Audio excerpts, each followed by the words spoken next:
آج میں اللہ کے ایک نبی کا واقعہ آپ کو سنانا چاہتا ہوں. یہ وہ نبی ہیں جن کے ساتھ ایسا امتحان لیا گیا کہ one of the amazing story ہے. آپ حضرت یونس علیہ السلام ہیں اور آپ کا معاملہ یہ تھا, آپ کی قوم بت پرستی کرتی تھی. قرآن میں آپ کے واقعے کو بیان کرنے کے لیے پوری سورہ یونس موجود ہے, اور آپ نے اپنی قوم کو ڈرایا بت پرستی نہ کرو, شرک نہ کرو, اللہ کی نافرمانی نہ کرو ورنہ سخت عذاب آئے گا.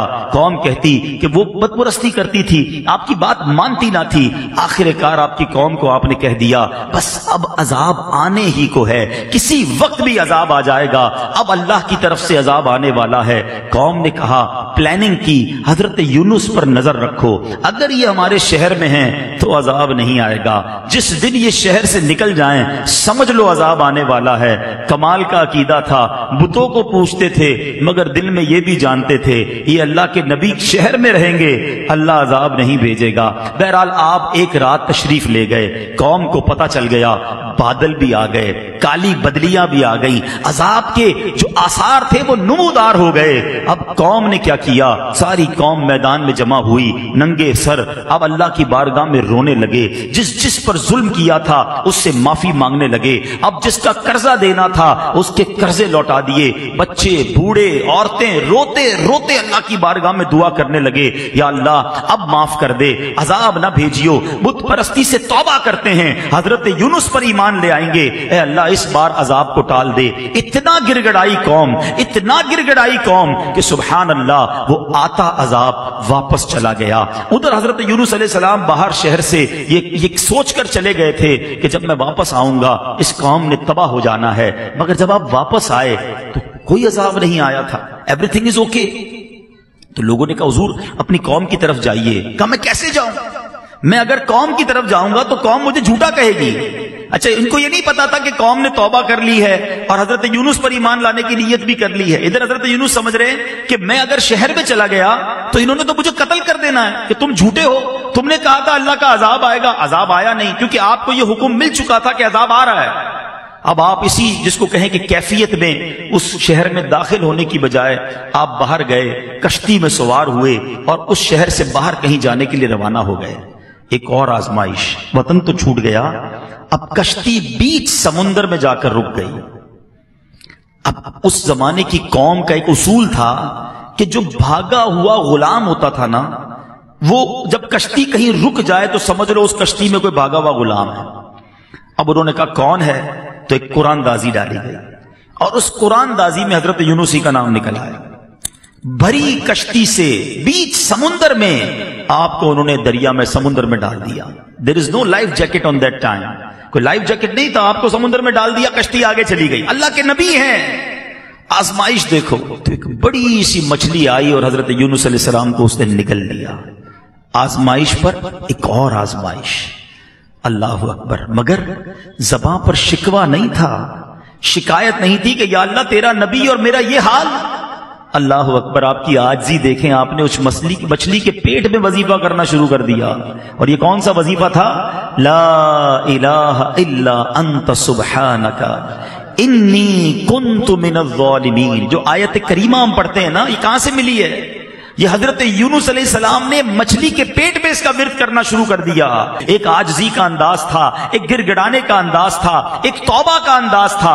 آپ پڑھتے رہے, مچھلی کے پیٹ میں رہے, کئی دن مچھلی کے پیٹ میں رہے. اس مچھلی نے آ کر کنارے پر آپ کو اگل دیا. اب جب آپ کنارے پر آئے, کمزور ہو چکے تھے, جلد بھی آپ کی بالکل نرم ہو چکی تھی, کھڑے ہونے کی بھی ہمت نہ تھی. اللہ کی شان دیکھیں, اللہ نے وہاں ایک کدو کی جو بیل تھی, ایک چھوٹا سا پودا آپ کے قریب اگ گیا, اسی سے آپ کو خوراک ملی, انرجی ملی, صحت ملی. اور کچھ دنوں کے بعد جب اپنے شہر آپ واپس آئے تو لوگوں نے آپ کو بڑی عزت کے ساتھ ویلکم کیا, آپ پر ایمان لائے اور ہنسی خوشی وہ زندگی گزارنے لگے. میرے میٹھے اسلامی بھائیوں, میں نے یہ واقعہ آج کیوں بیان کیا؟ There are two reason. پہلا ریزن تو یہ ہے کہ قرآن سے محبت بڑھے, لوگ تلاوت قرآن کریں, سمجھ سمجھیں کہ اللہ نے کیسے کیسے واقعات. آج اپنے بچوں کو بٹھا کر لوگ پتہ نہیں سنڈریلا اور امبریلا کی سٹوریاں سنا رہے ہوتے ہیں. ارے بچوں کو قرآن کے واقعات سناؤ, بچوں کو نبیوں کی باتیں بتاؤ. پچھلی قوموں پر جو عذاب نازل ہوئے اس کو بیان کرنے کا قرآن میں ایک مقصد علماء نے یہ بھی بیان کیا تاکہ تم ایسا نہ کرنا, تم یہ غلطی نہ کرنا. دیکھو پچھلی قوموں میں کسی نے معاذ اللہ بدکاری کی, عذاب آ گیا. جھوٹ بولا, عذاب آ گیا. ناپ تول میں کمی کی, عذاب آ گیا. بچوں کے ساتھ برے فعل کیے, عذاب آ گیا. بت پرستی کی, عذاب آ گیا. ایسے ایسے عذابات ذکر کیے گئے کہ دیکھو تم یہ نہ کرنا. مگر آج ہم قرآن پڑھتے ہی نہیں ہیں تو سمجھیں گے کیسے کہ کیا کیا نہیں کرنا ہے. بدقسمتی سے اگر آپ یقین کریں, تھورلی دیکھیں نا, تو پچھلی قوموں نے جو ایک ایک گناہ کیا, ایک ایک غلطی کی اور عذاب آ گیا نا, آج ہمارے اندر وہ ساری غلطیاں نظر آ رہی ہیں. یہ تو یقین کریں ہم نبی پاک کے امتی ہیں. یہ سرکار علیہ الصلوۃ والسلام کا کرم ہے کہ ہم پر اس طرح آسمانی عذاب نازل نہیں ہو رہا. لیکن دیر از اے ڈے, ایک دن تو ہے نا جس دن جواب دینا ہے. پھر ایک دن تم سے ہر نعمت کے بارے میں سوال ہوگا. ادھر کیسے جواب دیں گے کہ قرآن میں بتایا تھا جھوٹ نہ بولنا, قوم عذاب میں گرفتار ہو گئی. قرآن میں بتایا تھا ناپ تول میں کمی نہ کرنا, میں نے اپنا عذاب ان پر بھیج دیا. قرآن میں بتایا تھا بدکاری نہ کرنا, اس قوم پر میں نے اپنا عذاب نازل کیا. پڑھتے تو جواب دیں گے نا. تو پلیز یوں نہ کرو, قرآن سے دوستی کیجیے, قرآن کو تھام لیجیے, قرآن پر عمل کیجیے. یقین کریں لائف بہترین ہو جائے گی. اور اب دوسری بات جو اس واقعے سے سننی ہے کہ حضرت یونس علیہ السلام کے اس واقعے سے سیکھنا کیا ملا؟ صبر. کیسا صبر تھا. آپ سوچیں, اللہ کے نبی ہیں, وطن چھوٹا, کشتی سے پانی میں ڈال دیا گیا اور مچھلی نے پیٹ میں نگل لیا. ان تمام باتوں کے باوجود زباں پر شکوہ نہیں تھا.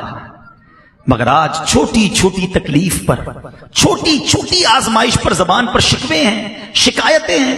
ہمارے ایک بہت اچھے دوست ہیں, ان کے والد صاحب کو جب فالج کا اٹیک ہوا, میں ان سے ملنے گیا. فالج کے اٹیک سے وہ ٹھیک ہو گئے, باتیں بھی کر رہے تھے, اللہ نے کرم کیا. مگر ایک پرابلم باقی رہ گیا. وہ پرابلم کیا تھا کہ ان کے منہ میں, یعنی اب ایک بات سمجھیے گا کہ ان کے منہ میں, اب جیسے یہ گلاس ہے نا, یا کوئی بھی نوالا یا پانی کا گھونٹ ہم پیتے ہیں. دیکھیں میں اور آپ جب نگلتے ہیں نا, ہم جب یہ کرتے ہیں تو یہ نوالا یا گھونٹ اندر جاتا ہے. آپ زبان پر نوالا رکھ دیں یا گھونٹ رکھ دیں, وہ خود اندر نہیں جائے گا. ہمیں ایک ایکشن کرنا پڑے گا جس سے وہ حلق کے اندر اترے گا. ان صاحب کو بیماری یہ ہو گئی کہ سارا جسم ٹھیک ہو گیا, جو فالج ہوا تھا دماغ میں اس کا ایک حصہ ڈیمیج ہوا, اور یہ دماغ کا وہ حصہ تھا جو انسان کے اس ایکشن کا آرڈر دیتا تھا کہ انسان حلق سے نوالا اتار لے. وہ کہتے سب ٹھیک ہے, دیکھیں عبدالعبید بھائی آپ کے سامنے باتیں بھی کر رہے ہیں, مگر منہ میں نوالا رکھ دیں تو نوالا نگل نہیں سکتے. میں نے کہا اس کا علاج کیا ہے؟ کہتے ڈاکٹر, بڑے بڑے ڈاکٹرز کو دکھا, میں نے بتایا نا بہت بڑے, اللہ نے بڑا نوازا ان کو. کہتے ڈاکٹر کہتے ہیں کوئی علاج نہیں ہے, انتظار علاج ہے. اللہ کی شان ہے کہ دماغ جو ہے نا, یہ خود تھوڑے عرصے بعد ایک اور پارٹ آف دا برین کو آرڈر دے گا کہ اب تم یہ کام کرنا شروع کر دو. پھر وہ یہ کام شروع کرے گا تو ان کا نوالا اترنا شروع ہو جائے گا. 15-20 دن مہینہ گزرا, میں نے پوچھا اب ابو کی طبیعت کیسی ہے؟ کہہ رہے ابو بالکل ٹھیک ہو گئے, نوالا اترنا شروع ہو گیا ہے. یار آپ سوچیں کہ میں اور آپ جو ہر نوالا کھا رہے ہیں, ہر گھونٹ پی رہے ہیں, اس میں اللہ کی کتنی بڑی نعمت ہے ہمارے ساتھ. لوگ نوالا نہیں اتار پا رہے جن کو یہ بیماری ہے.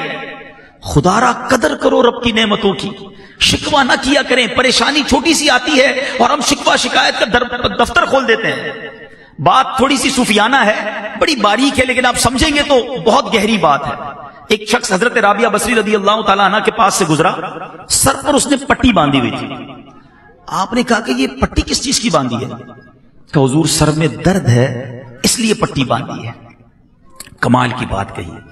آپ کہتی ہیں آج سر میں درد ہوا ہے تو تکلیف کی پٹی باندھی ہے, جب اللہ نے صحت مند رکھا تھا تو صحت کی پٹی باندھی تھی.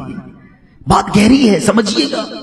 تھوڑی تکلیف آتی ہے, سب کو بتانا کہ اگر کسی کا موبائل چوری ہو جائے, گاڑی لگ جائے, یا اسکوٹر کو پرابلم ہو جائے, کاروبار میں نقصان ہو جائے, ہم کیا کرتے ہیں؟ سب کو بتائیں گے. سب کو بتانے سے ثواب تو گیا نا. کیا وہ دے دے گا آپ کو وہ چیز؟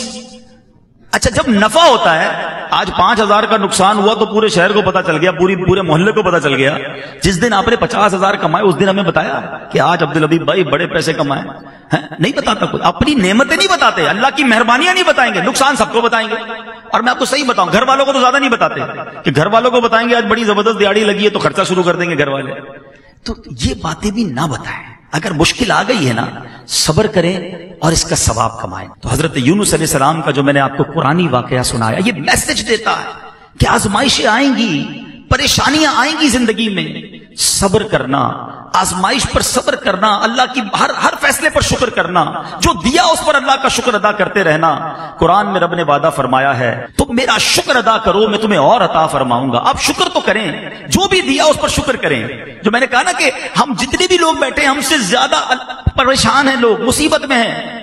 ایک بزرگ کے بارے میں آتا ہے کہیں روڈ پہ جا رہے تھے، پیر میں جوتے نہیں تھے، کہا یا اللہ جوتے ہی نہیں دیے مجھے. تھوڑی دیر ہوئی تو برابر سے ایک بندہ نکلا جس کے پیر ہی نہیں تھے، کہا یا اللہ معاف کر دے، مالک پیر تو دیے، تیری مہربانی.